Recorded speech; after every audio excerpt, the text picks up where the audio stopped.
Okay. Bon, les gens me disent que je suis folle, mais c'est beau. C'est... Non, mais... Vraiment, en tout cas, c'est fascinant. Okay. C'est voir les cellules, voir la communication entre guillemets entre les cellules, les bactéries, les virus, les parasites.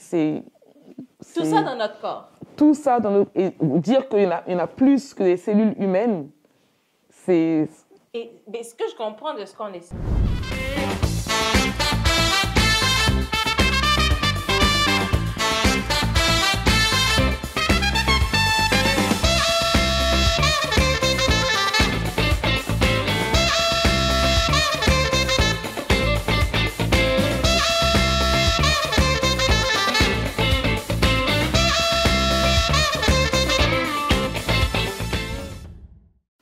Bonjour à toi, c'est aujourd'hui Fatim Koulibaly, toujours dans Mind Life.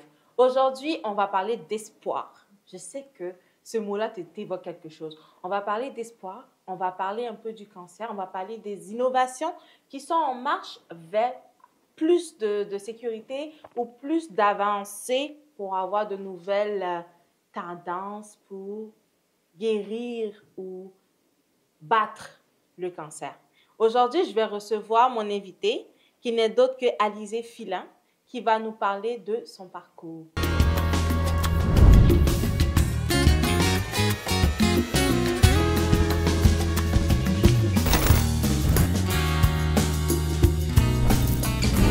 Je viens de France, mes parents sont originaires de la Guadeloupe et de la Martinique. D'accord. J'ai fait toute ma vie en France, dans le 93. J'ai fait mes études en France, j'ai travaillé. Puis ensuite, j'ai voulu poursuivre mes études, mais je savais que je ne voulais pas rester en France parce que le climat ne m'intéressait pas. Puis, de toute façon, c'est là où j'étais née, donc je voulais voir un peu d'autres horizons. Okay. Donc, je suis venue au Canada pour continuer mes études. Puis, ça fait 7 ans cette année. 7 ans que tu es au Canada? 7 ans que je suis à Montréal. D'accord. Et tu ne veux pas retourner en France? Non. Qu'est-ce qui te plaît dans la vie au précisément à Montréal? Ben, en fait, après, moi, entre guillemets, le problème, c'est que comme je viens de Paris, j'ai tous les mauvais exemples. Tous les clichés parisiens, français, etc. Okay. Moi, je les ai vécus. Ce qui fait que quand je suis arrivée au Canada, je me suis dit, mais en fait, on est des fous en France. Ah bon? Je me suis dit, mais... Comment s'est fait ton intégration ici? Super bien. Vraiment, c'est... Peux-tu nous en dire un peu plus? Parce que certaines personnes... Ben, le froid, ça a été compliqué. Il fait aussi froid souvent en France. Non, en France, c'est un petit froid. Ici, on a des moins 15 ressentis, moins 46. En France, on n'a pas de ressenti. En France, on se dit 0, il fait 0, c'est tout. Mais avec ça, avec ce froid-là, tu veux quand même... Oui, justement, malgré le froid, malgré les 7 mois compliqués d'hiver, je vais quand même rester parce que c'est... En fait, c'est vraiment l'état d'esprit. En fait, ici, malgré le froid, il fait quand même bon vivre. Puis, je sais pas, c'est... Après, encore, je viens de Paris, donc... C'est mauvais. Voilà. Mais non, c'est... Je ne vois pas, en fait, refaire ma vie en France. Et tu aimes ça être au Canada? Oui, vraiment. Et qu'est-ce que tu fais au Canada? Là, actuellement, je travaille comme assistante de recherche au centre de recherche du CHUM, à Montréal. À côté de ça, je fais partie d'un groupe de carnaval antillais, le groupe Miel. D'accord. Qu'est-ce que je fais d'autre? Je fais aussi partie d'une sororité. D'accord. Multitask? Oui. Okay. Puis, c'est ça. Puis je fais aussi partie d'organisations féministes qui continuent, entre guillemets, la lutte pour l'égalité des sexes, etc. Et c'est pas mal ça. D'accord. Et qu'est-ce que tu fais en tant qu'assistante de recherche au centre microbiologie? Je travaille en fait au centre de microbiome du CHUM. Donc on travaille sur les bactéries qui sont principalement dans nos intestins, mais en fait les bactéries qui constituent notre corps. Okay. Donc en fait les bactéries qui vivent à l'intérieur de nous et qui nous aident à, par exemple digérer. Puis on est en train justement d'étudier en fait le rôle de ces bactéries, parce que ça fait un moment quand même qu'on travaille sur les bactéries, le microbiome, donc les bactéries qui sont dans notre organisme. Ça fait plus de, après 10 ans, quelque chose comme ça. Puis là, il y a plusieurs études, par exemple, qui ont relié la présence de ces bactéries avec Parkinson, Alzheimer, l'autisme. Mais on essaie en fait de continuer ces recherches. puis utiliser ces bactéries pour développer des traitements contre plusieurs maladies, D'accord. améliorer la santé des personnes, améliorer leur vie. D'accord. Puis ouais, c'est vraiment... parce qu'il faut savoir, par exemple, qu'on a plus de bactéries que de cellules humaines dans notre corps. Comment vous identifiez ce qui est bonne bactérie de mauvaise bactérie? C'est le travail qu'on fait. D'accord. C'est justement le travail qu'on est en train de continuer, poursuivre, pour essayer d'éliminer ces mauvaises bactéries. Puis il y a quelque chose, c'est une phrase que un de mes supérieurs dit, c'est que lui, il se dit, imaginez un jour, on fait nos recherches, on se réveille, puis on te dit, tu peux fumer si tu veux, autant que tu veux, mais si on t'enlève ces bactéries-là, tu auras moins de chances de développer le cancer du poumon. Ça, c'est un de ces rêves, entre guillemets, très, très utopiques, mais c'est quand même essayer de... Parce que ces bactéries-là, qu'on le veuille ou non, elles vivent avec nous, elles vivent dans notre organisme. Est-ce que c'est... Donc, si je comprends bien, les bactéries que nous en avons des bonnes et des mauvaises. Ouais. Mais les bonnes bactéries peuvent nous permettre de lutter contre certaines maladies, c'est ce que tu es en train de dire? Et c'est ça. Puis aussi, si on arrive à identifier les mauvaises bactéries, on peut trouver des stratégies pour soit diminuer leur importance, diminuer leur présence, ou faire en sorte que leur action soit moindre pour éviter en fait, d'augmenter les chances, d'augmenter les risques de développer certaines maladies, comme par exemple le cancer. D'accord. Mais là, tu me disais tantôt que ce n'est pas seulement sur le cancer, donc il y avait la maladie de Parkinson. Mais là où je travaille, on travaille sur le cancer, mais il y a plusieurs équipes qui ont réussi à identifier certaines bactéries reliées justement au développement de la maladie d'Alzheimer, développement de Parkinson, puis aussi de la gravité de la maladie. Okay. Parce qu'il y a différentes, il y a une échelle, on va dire. Puis, en fonction de la gravité de la maladie, ces équipes-là ont réussi justement à essayer d'identifier qu'est-ce qui peut aggraver ou améliorer la maladie. Puis, justement, ils ont identifié des bactéries dans plusieurs patients atteints de cette maladie, justement en relation avec l'amélioration, la dégradation de la maladie, puis aussi l'espérance de vie de la personne. Donc, tout ça rentre en ligne de compte? Oui. Et ça fait depuis 10 ans que ces démarches-là ont commencé principalement pour le cancer?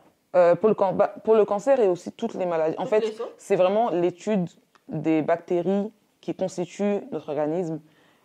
Ces études-là qui ont commencé depuis un bon moment. Mais là, en fait, comme on voit qu'on obtient beaucoup de réponses avec ces études, maintenant, ça devient un peu plus populaire, un peu plus à la mode. Donc, c'est seulement, je pense, à peu près 4-5 ans qu'on commence à parler justement du microbiome. C'est quoi le microbiome? Le microbiome, c'est les bactéries qui constituent qui vivent avec nous, en fait. OK, les bonnes bactéries. Bonnes ou mauvaises, toutes les bactéries. Okay. Par exemple, nous, on n'a pas la capacité de digérer les fibres. Donc, par exemple, quand on mange des épinards, pourquoi quand on va aux toilettes, c'est vert? C'est parce que les fibres, on n'arrive pas à les digérer. Et les bactéries qui sont dans notre intestin nous aident justement à mieux digérer toutes ces fibres-là. D'accord. C'est ça. Par exemple, les vaches, elles digèrent. Pourquoi elles mangent de l'herbe? Parce qu'elles digèrent les fibres. Et donc, si on essaie de voir les bactéries qu'ont les vaches, nous, on n'a pas ces bactéries-là. Et c'est cette différence-là, entre autres, il y a d'autres choses, mais cette différence-là, entre autres, qui fait que nous, on ne digère pas les fibres et elles digèrent les fibres. D'accord. Il y a plein de choses. Moi, je pourrais en parler pendant longtemps parce que... C'est vraiment vaste. Ça fait combien d'années que tu es dans ce domaine-là? Ça fait... si on compte mes années d'études, ça doit faire 7 ans. 7 ans? Non, plus. Non, 9 ans. Et tu aimes ça? Des fois, on me prend pour une folle. Dans mon téléphone, j'ai des photos de bactéries, de parasites, etc. Oui, non, vraiment. Quelqu'un me vole mon téléphone, je pense qu'il va me le rendre. Il va se dire, non, toi, je te laisse dans ton monde parce qu'il y a trop de choses pour moi. Mais non, mais vraiment, c'est vraiment fascinant. Et comment vous avez commencé à travailler sur le cancer? Pourquoi? Déjà, c'est quoi le cancer? On va commencer comme ça. En fait, le cancer, pour parler de manière un peu vulgaire, c'est comme si ton ordinateur il est programmé pour faire des calculs. Et pour X ou Y raison, ton ordinateur contracte un virus qui fait que le virus a piraté ton ordinateur. Ton ordinateur marche maintenant de manière anarchique. Donc, au lieu de faire des calculs, il va faire des calculs, il va faire n'importe quoi, la géographie, il va faire tout n'importe quoi, et du jour au lendemain, il ne marche plus. Tout ça parce qu'il y a un facteur qui s'est déprogrammé. Et en fait, le cancer, c'est pareil. C'est que nos cellules, elles sont programmées pour faire quelque chose. Et pour X ou Y raison, les gènes qui constituent les cellules vont en fait muter. Ça veut dire que la suite va sauter, comme dans ton ordinateur qui se déprogramme. Okay. Et donc, en fait, les cellules vont marcher de manière vraiment anarchique. Donc, ça veut dire que, par exemple, les cancers le poumon, c'est un organe qu'il faut pour respirer. Donc, il y a certaines cellules qui ont des fonctions spécifiques, ce qui fait que si la cellule a muté, c'est-à-dire que si la cellule, dans son programme, il y a quelque chose qui a sauté, au lieu de faire sa fonction, elle va soit faire la fonction et la fonction de la cellule à côté, soit pas du tout faire sa fonction, soit va juste essayer de plus marcher. Et en fait, le cancer, c'est ça. Le cancer, c'est tes cellules sont plus fonctionnelles. Elles ont juste décidé de plus marcher. Et aussi, notre corps a la capacité justement d'identifier ces cellules-là. De se dire, cette cellule-là, elle fait quelque chose de bizarre, c'est pas normal. On va juste lui dire merci pour ton service, tu peux rentrer chez toi. Okay. Et en fait, le cancer, c'est le programme qui est fait pour identifier ces cellules-là et dire bon, toi, tu commences à nous fatiguer, rentre chez toi. Il est plus capable d'identifier ces cellules-là. Donc en fait, la cellule, elle va continuer à faire n'importe quoi et il n'y a personne pour lui dire tu fais n'importe quoi, ça suffit. Et c'est pour ça qu'on développe un cancer. C'est parce que nos cellules ne marchent plus comme il faut et il n'y a rien pour empêcher ce dysfonctionnement. Et vous, qu'est-ce que vous apportez comme solution à ce problème? En fait, on a remarqué que, particulièrement pour le cancer du poumon, nous, on travaille sur le cancer du poumon, cancer de la peau, puis en tout cas, principalement sur le cancer de la peau et du poumon. Puis on a remarqué, en fait, qu'il y a certains patients qui avaient le cancer, qui étaient destinés à malheureusement mourir de ce cancer. Lorsqu'on leur a fait en fait des transplantations de matière, de bactéries qu'on a dans les intestins. C'est-à-dire qu'on a pris des bactéries qu'il y avait dans l'intestin d'une personne saine, puis on a transféré ces bactéries-là chez le patient qui avait le cancer. Puis, bien sûr, ça a été quand même sur une longue période. Alors, vous avez transféré. Alors, pour être très très glamour, on a pris le caca de la personne. Oui, les matières fécales. Voilà, matière fécale. Ensuite, on a extrait les bactéries, on les a mis dans une gélule, puis on a donné ces gélules-là au patient. Donc le patient n'a pas ingéré de caca, elle a ingéré les bactéries qui étaient contenues dans la matière fécale de la personne qui est saine.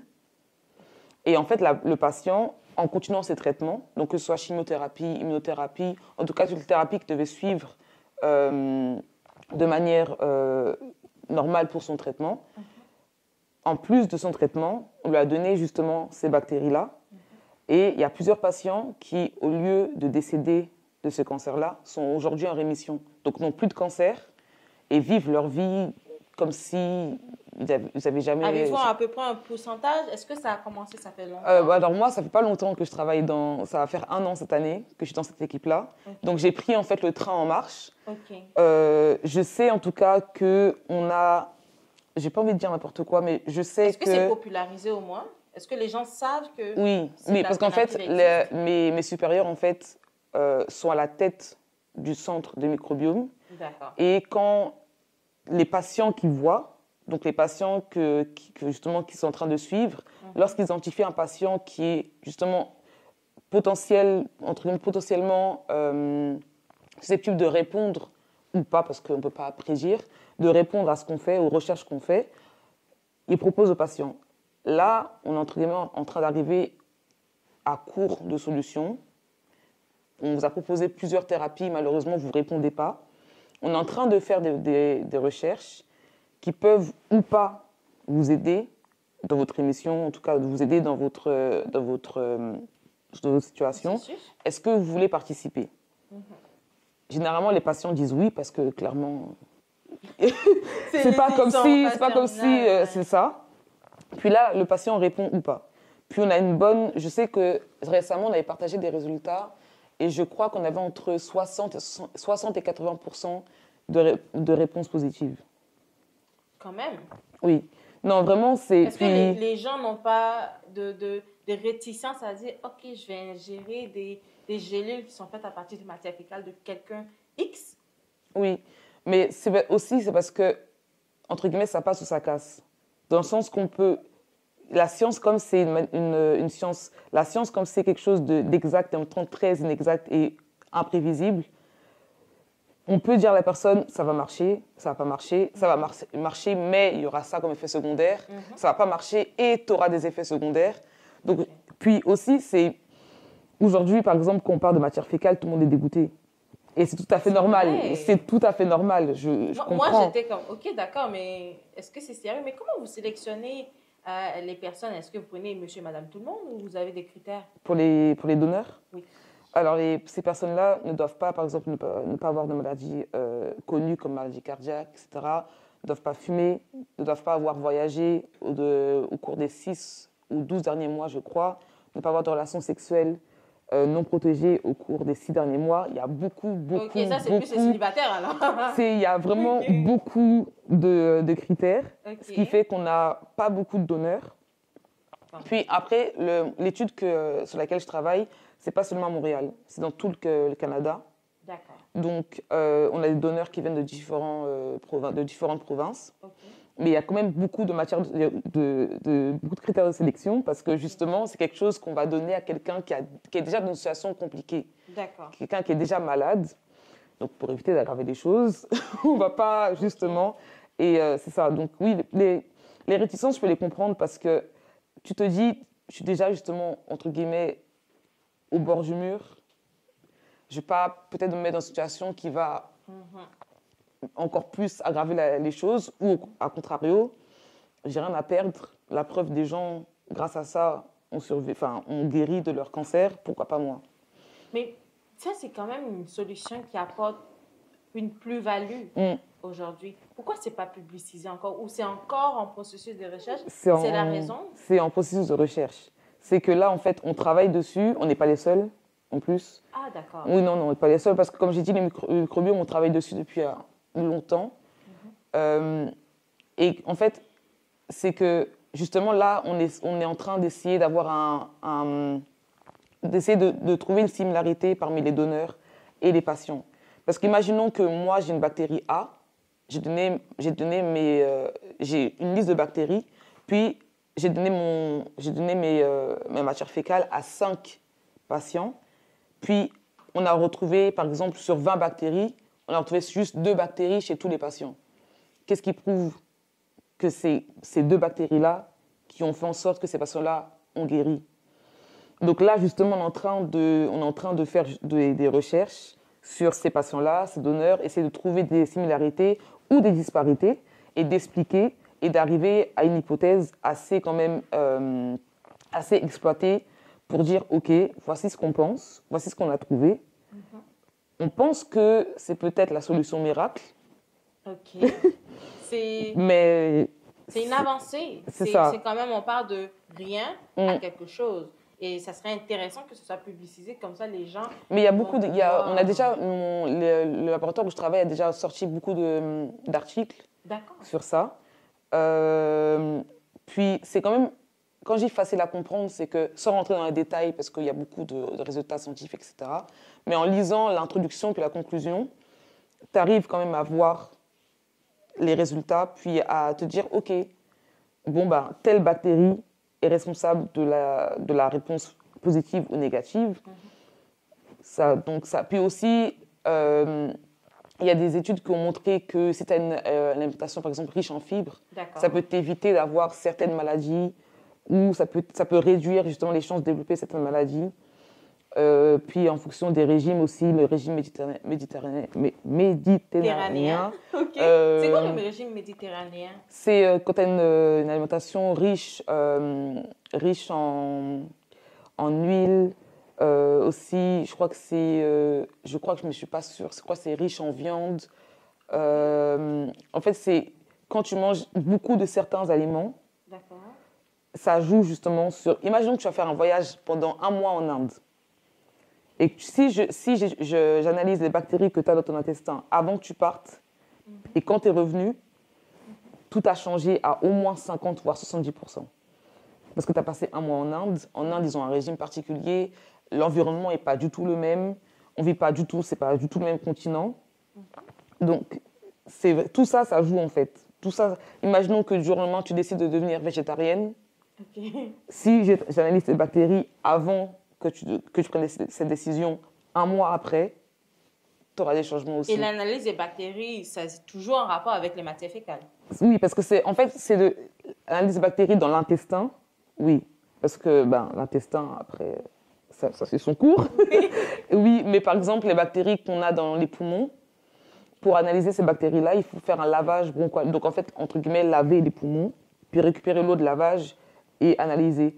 Pour analyser les bactéries qu'on a sur la peau, j'ai juste à prendre, par exemple, un coton-tige, frotter ta peau et ensuite regarder, faire des analyses et voir les bactéries que tu as sur ta peau. Pareil dans la bouche, pareil, je sais pas moi, c'est ça. Mais oui, non, c'est ça. Vraiment, c'est un gros domaine, oui, c'est assez vaste. Non, et je sais que si on continue, on va rentrer dans tellement de poches que les gens ils vont se dire mais attends, elles sont folles.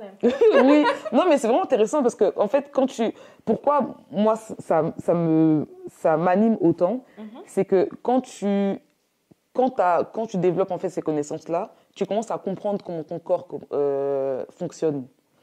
Tu commences à faire des liens, puis tu dis ah ok, c'est pour ça que par exemple quand on te dit oui, quand tu as la gastro, bois beaucoup d'eau et bois beaucoup d'électrolytes, en fait tu comprends que quand tu as la gastro, imaginons que tu as une gastro avec la salmonelle, par exemple, la bactérie qu'on trouve dans le poulet. C'est parce que la bactérie, elle fait en sorte de faire sortir les électrolytes que tu as dans tes cellules. C'est ça qui va causer la sortie d'eau et c'est ça qui va causer la diarrhée. Donc, quand tu comprends ça, tu dis, OK, comme c'est ça que la bactérie aime, je vais lui donner le max du max du max. Comme c'est ça en plus que mon corps manque, comme ça la bactérie, elle saura plus quoi faire. Oh, c'est pour faire partie de la bactérie. C'est ça. Et aussi, en fait, contrebalancer tous les effets négatifs de toute ta perte d'eau. Et c'est plein de trucs comme ça. Là, je prends un exemple large, mais c'est plein d'exemples comme ça qui te font comprendre des choses. Puis quand je travaillais en France en laboratoire médical, j'avais des prélèvements. Puis c'est pour ça que j'ai des photos de mon téléphone parce que, en fait, bon, les gens me disent que je suis folle, mais c'est beau. C'est. Non, mais. Vraiment, en tout cas, c'est fascinant. Okay. C'est voir les cellules, voir la communication entre guillemets entre les cellules, les bactéries, les virus, les parasites. Tout ça dans notre corps. Tout ça dans notre... Et dire qu'il y en a plus que les cellules humaines, c'est... Mais ce que je comprends de ce tu m'expliques, c'est que déjà, l'alimentation, ça aide pour aussi prévenir contre le cancer, vu que c'est notre sujet d'aujourd'hui. Mais également, ce qu'on a dans l'organisme peut aider à guérir du cancer. Oui, c'est ça. C'est ça qu'on fait. C'est justement d'identifier les cellules, les bactéries qu'on a à l'intérieur de nous, identifier les bonnes et les mauvaises, et justement essayer d'augmenter la quantité des bonnes, diminuer la quantité des mauvaises, pour en fait utiliser notre corps comme notre propre médicament. D'accord. Et penses-tu, selon ton avis bien sûr, est-ce que tu penses que dans les prochaines années, les gens vont plus se tourner vers ça? Est-ce que les gens, ils évitent ça? Bon, ils évitent. Est-ce que les gens, ils sont un peu plus réticents parce qu'ils pensent aux matières fécales? Ou sinon, est-ce que tu penses que dans les prochaines années, vu que c'est une solution qui est quand même assez intéressante et qui est moins chimique, est-ce que les gens ne vont pas plus se tourner vers ça dans les prochaines années? Est-ce qu'il ne faudrait pas qu'on pense à se tourner vers ça pour pouvoir peut-être guérir du cancer? Mais on commence déjà parce qu'on voit qu'il y a de plus en plus de résistance aux thérapies actuelles, donc aux thérapies chimiques, entre guillemets. On voit que il y a en fait, le problème, c'est que quand ça ne marche pas, la plupart du temps, on ne sait pas pourquoi ça ne marche pas. Et justement, d'identifier les bactéries qu'on a à l'intérieur de nous, ça nous permet souvent de se dire « Ok, c'est pour ça que ça ne marche pas ». Et donc là, si on allie les thérapies, par exemple l'immunothérapie ou la chimiothérapie, avec avec la transplantation du microbiote fécal, si on allie les deux, ça peut justement aider à l'efficacité du traitement et aider à la rémission. Puis peut-être qu'on va trouver un jour la solution. Peut-être qu'on va arriver, entre guillemets, à pas éradiquer le cancer, mais on va trouver à Peut-être qu'on va augmenter les personnes qui ont guéri du cancer. On ne sait pas. Parce que c'est sûr que le cancer fait peur. Oui. Surtout ça. Mais c'est parce que il y a le nombre de femmes, par exemple, le cancer du sein, ça arrive à plus en plus de femmes jeunes. Puis le nombre de femmes qui disent, mais moi, j'ai jamais pris de Tylenol, je fume pas, je bois pas tant que ça, je fais du sport et j'ai un cancer. C'est parce que c'est tellement aléatoire, c'est juste ton corps qui a juste décidé pas de plus fonctionner, mais est-ce qu'il y a des moyens pour pouvoir... Pour l'instant, pas encore. On ne peut pas dire que ça n'existe pas parce que, tu sais... Mais c'est vraiment, en fait, c'est aléatoire. Je pense que là, on est en train justement de développer des moyens de détecter plus tôt pour éviter que des personnes arrivent au moment du diagnostic à déjà des phases 2, 3. Donc, on est en train de développer quand je dis on, c'est le monde scientifique, on est en train de développer justement des moyens de développer des techniques pour détecter plus tôt, mais éviter de développer justement le cancer, à part avoir une hygiène de vie la plus saine possible. C'est... Pour l'instant, c'est en réflexion. C'est ça, c'est un peu... Mais ça me ramène quand même à notre question qui a suscité notre émission, c'est peut-on avoir espoir face au cancer? Oui. Oui. Ta réponse est catégorique. Oui, non, oui, parce que déjà, il faut aussi savoir que quand on a la nouvelle, souvent on dit que aussi le cancer, ta rémission, tout va se jouer sur ton mental. C'est prouvé, il y a des études qui prouvent que les personnes qui sont accompagnées, les personnes qui sont entourées, les personnes qui réussissent, parce que c'est pas facile, hein, c'est facile à dire, mais les personnes qui réussissent à ne pas se laisser abattre par la nouvelle ont plus de chances de guérir que des personnes qui vont s'isoler, qui vont arrêter ce qu'elles font dans la vie de tous les jours, par exemple, qui vont s'enfermer, en fait, malheureusement, dans la maladie. C'est pour ça qu'on dit que le cancer, c'est un peu... C'est pas vraiment une maladie émotionnelle, mais dans le sens que il faut pas se laisser abattre. C'est facile à dire, encore une fois. Mais il faut pas se laisser abattre parce que plus on se bat, plus on est entouré, plus on se met dans les conditions pour s'en sortir, et plus on a de chances de s'en sortir, avec bien sûr l'aide de la médecine, etc. Mais si on s'isole, si on se dit, bon, en tous les cas, c'est là, qu'est-ce que je peux faire? C'est sûr qu'on ne s'aide pas, puis ça améliore pas les chances de s'en sortir. Je retiens encore le mental. Oui. Là, on a reçu, il y a quelque temps, un invité qui nous parlait justement du mental en lien avec le sport, qui lui, il était boxeur. Et il parlait vraiment du côté psychologique des choses. Donc, ça aussi, ça rapporte au fait que le mental a un impact un peu sur tout. Est-ce que ces personnes-là, le sport pourrait les aider? Par exemple, la boxe. Si elles peuvent, bien sûr. En fait, tant que ton corps fonctionne, que tu montres à ton corps, le cerveau, en fait, quand on dit que le cerveau, c'est vraiment le maître de tout, c'est le cas. Quand tu dis à ton cerveau, oui, ça marche pas. Ok, j'ai compris que ça marche pas. Je vais faire en sorte de diminuer la casse, de diminuer en fait les effets négatifs du dysfonctionnement. Ok, avant je courais 1 km, maintenant je peux plus, je cours 500 mètres. Au moins je cours. Au moins on fait quelque chose. Au moins je me lève le matin. Au moins je reste pas dans mon lit. Écoute Alizée, moi je suis très ravie d'avoir passé tout ce temps avec toi. Et là, notre interview va bientôt tirer à sa fin. Bon, on va dire tirer à sa fin. Et j'apprends déjà que les matières fécales peuvent aider quelqu'un, mais tes matières fécales peuvent aider quelqu'un d'autre, selon les conditions, bien évidemment. C'est les bactéries, en tout cas, qu'on a... Pour savoir, si quelqu'un veut envoyer ses matières fécales, est-ce qu'il peut vous contacter directement ou comment ça se passe? Pourquoi pas? Il doit contacter le centre de recherche? Dans tous les cas... Là, par exemple, je fais une étude, moi, où je cherche des personnes saines, donc des personnes qui n'ont pas de maladie connue. Et là, pour mon étude, j'accepte tout le monde. Et en plus, c'est rémunéré. Ah, fallait commencer par là. Mais c'est ça, je fais une étude où là, on prend des personnes saines, on prend n'importe qui, pour que ces personnes nous donnent généreusement ces matières fécales pendant une période de temps, et c'est rémunéré. Et comment on vous contacte? Comment on te contacte pour pouvoir faire ça? Est-ce que c'est via... il y a un numéro? Comment ça se fait? On va en ligne? Là, en tout cas, comme c'est moi qui est en charge du projet, il y a mon adresse mail du travail, etc. Je pourrais partager si besoin dans On les pourra le mettre en commentaires, commentaire. si les personnes sont intéressées. Ok. Parce que, oui, non, c'est gratuit d'aller aux toilettes. Autant être rémunéré pour aller aux toilettes. Ok. C'est quoi la pochette de si on peut avoir une idée? C'est $200. Hey, Oui, ça paye du gaz, hein? Ok. Bon. un petit voyage comme ça de 3-4 jours en Cancun. Ah, ben oui! Ok, ben, c'est à réfléchir. Tu as l'information.